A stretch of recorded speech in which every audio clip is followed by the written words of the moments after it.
Assalamualaikum warahmatullahi taala wabarakatuh.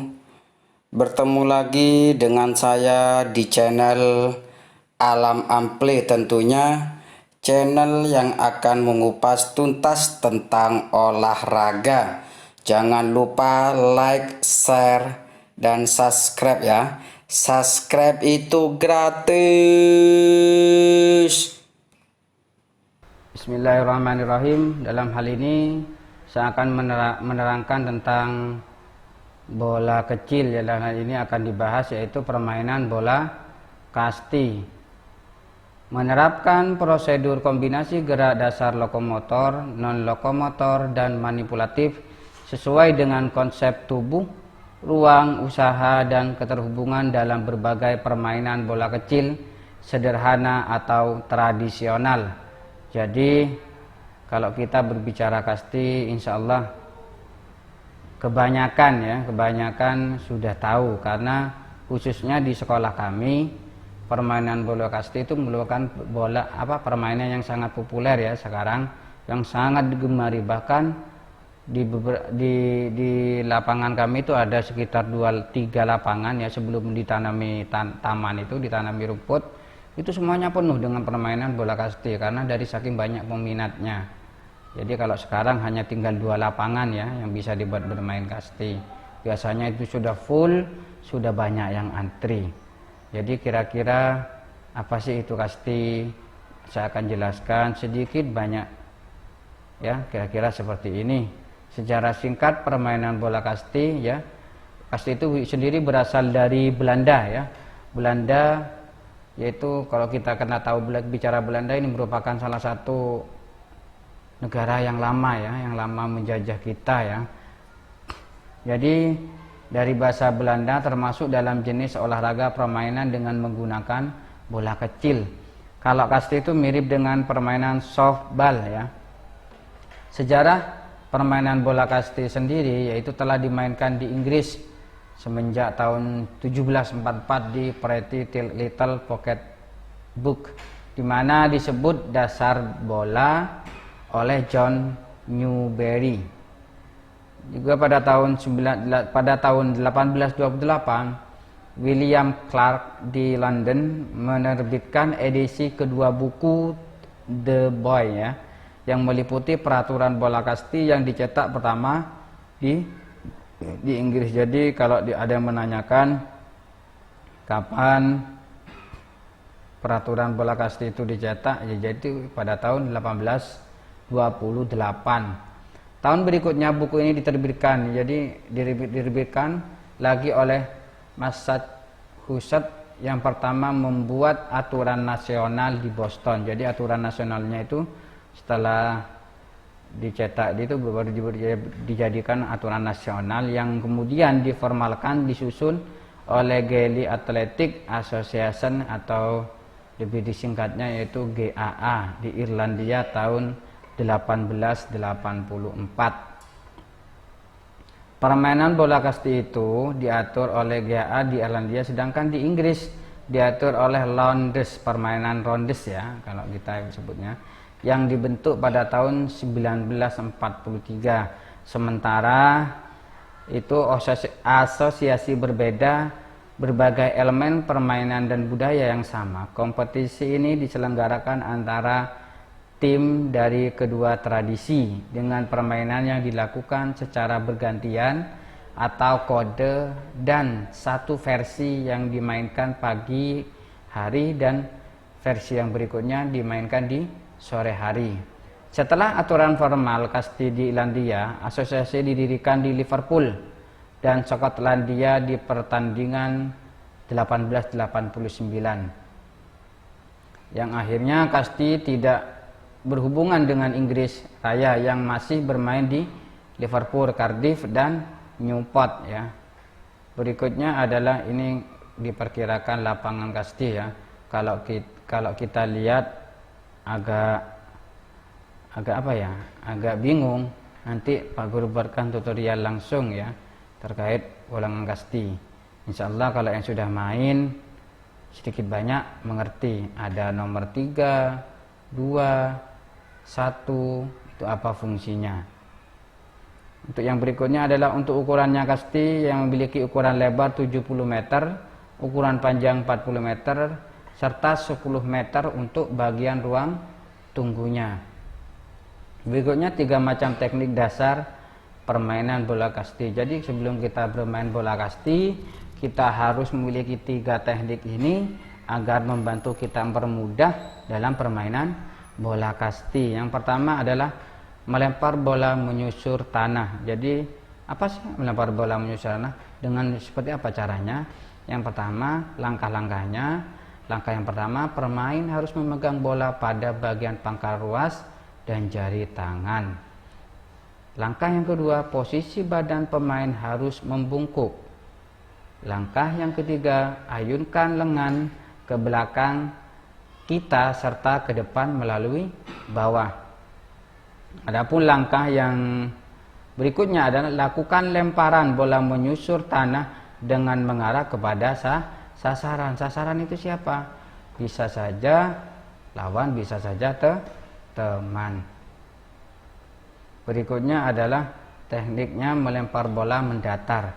Langkahnya sebagai berikut. Yang pertama, bola yang dipegang pada bagian pangkal luas dan jari tangan di antara jari telunjuk serta jari tengah dan juga jari manis.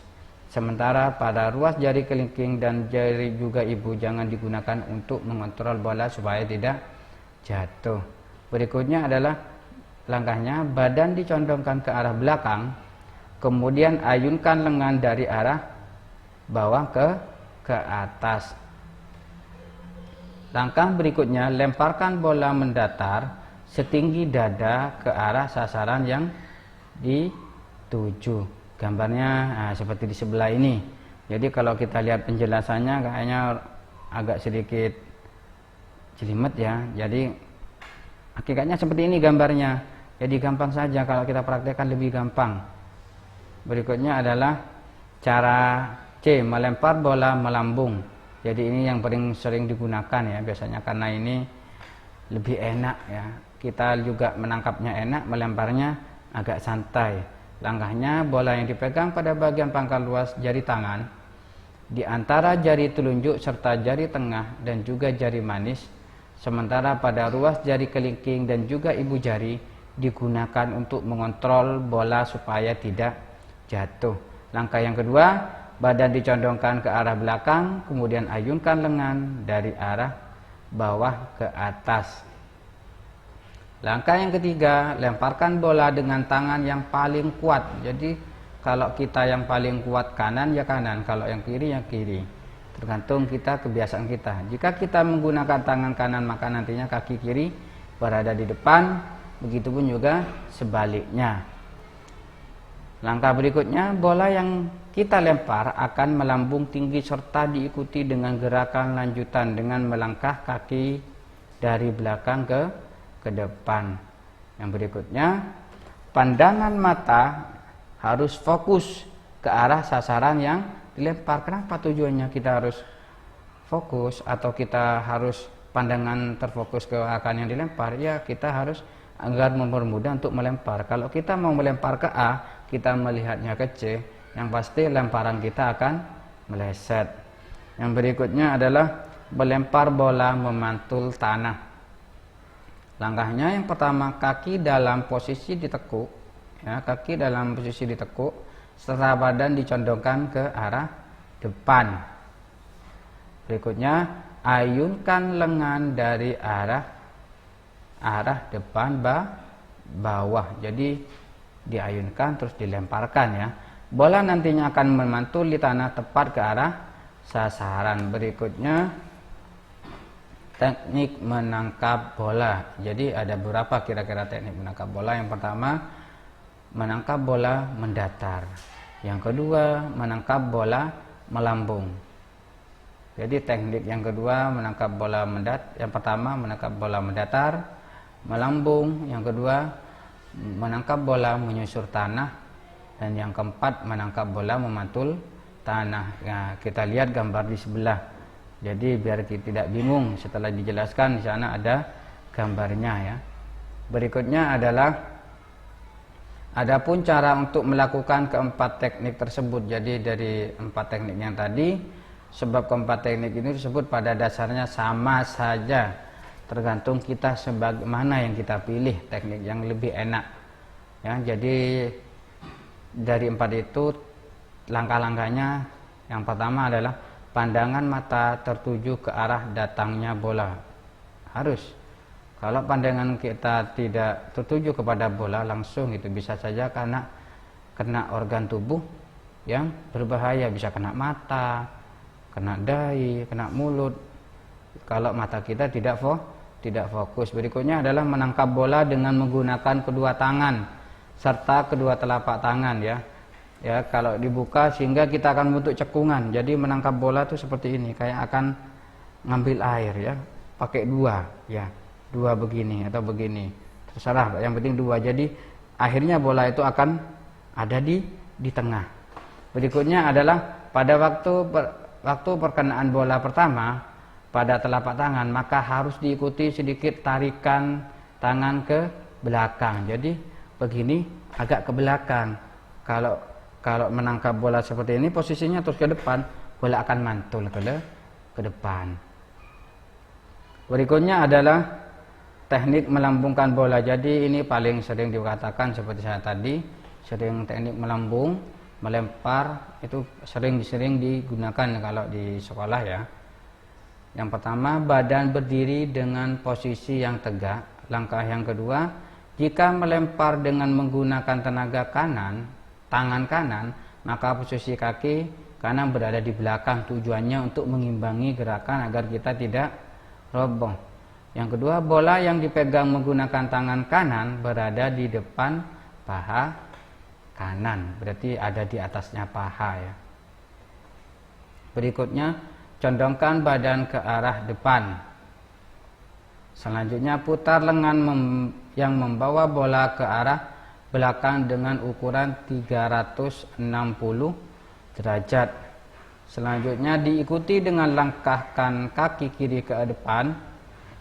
Kemudian ayunkan lengan ke depan, lalu lepaskan bola pada waktu bola berada di samping paha kanan yang disertai dengan lecutan pergelangan tangan. Berikutnya adalah teknik memukul bola, ya. Jadi pada dasarnya teknik memukul bola itu sama, tergantung kita memukulnya seperti apa enaknya. Ada yang memegang memukul bola itu tangan satu, ada yang tangan dua. Kalau saya sendiri lebih leluasa memegang dengan tangan satu. Jadi yang pertama adalah pegang alat pemukul dengan menggunakan satu tangan pada bagian yang lebih kecil, pada ujung pegangan. Karena di dalam pemukul itu kan yang bagian depan itu lebar, yang bagian pegangan tangan itu kecil, ya. Yang sekiranya pas kita memegang. Yang berikutnya adalah berdiri dengan posisi badan menyamping sehingga bola akan melambung atau menggumulkan di samping kiri pemukul. Buka kedua kaki selebar bahu, yang di sana sudah ada kotaknya, ya, untuk pemukul, dan sudah disediakan, sudah diukuran itu. Jadi enak kita sudah. Yang berikutnya, letakkan alat pemukul di atas bahu pada sebelah kanan dengan posisi siku tangan sedang memegang alat pemukul kita tekuk. Berikutnya, pandangan fokus ke arah pelambung dan juga ke arah datangnya bola. Jadi kalau pemukul itu meminta bola, harus tangan siap. Yang kiri minta ukurannya, misalkan ukuran dada atau ukuran yang atas, dan yang kanan ini sudah siap untuk memukul. Ketika pelempar itu melempar, kita harus siap, refleks kita harus siap. Berikutnya adalah ayunkan alat pemukul dengan posisi siku lurus, diikuti dengan lecutan pada pergelangan tangan ketika bola dalam jangkauan pukulan kita. Jadi ke dalam kita mukul, bisa memukul dipantulkan ke tanah, bisa mendatar, bisa juga melambung. Selanjutnya diikuti juga dengan gerakan lanjutan, yakni dengan menangkahkan kaki dari arah belakang ke depan. Kalau aturan yang baru tidak seperti itu. Jadi kaki itu tidak bergerak, ya. Nanti Pak Guru buat videonya ya biar paham, tapi kalau yang sudah sering main insya Allah paham.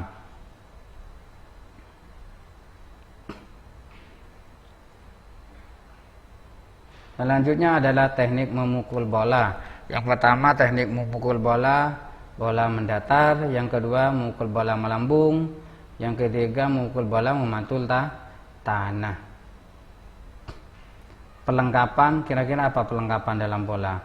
Ada pemukul ya, yang sering ada pemukul atau bola. Kalau bola yang sering kita pakai itu adalah yang warna kuning atau hijau, terserah. Kalau warna apa, yang penting dipukul itu enak, dalam artian tidak atos ya. Kalau dipukul yang kita pakai barang-barang yang keras, itu pemukulnya yang rusak. Jadi pakai yang lembek, biasanya sering itu bola tenis. Yang kedua tongkatnya ada ukurannya tersendiri 50 sampai 60 cm.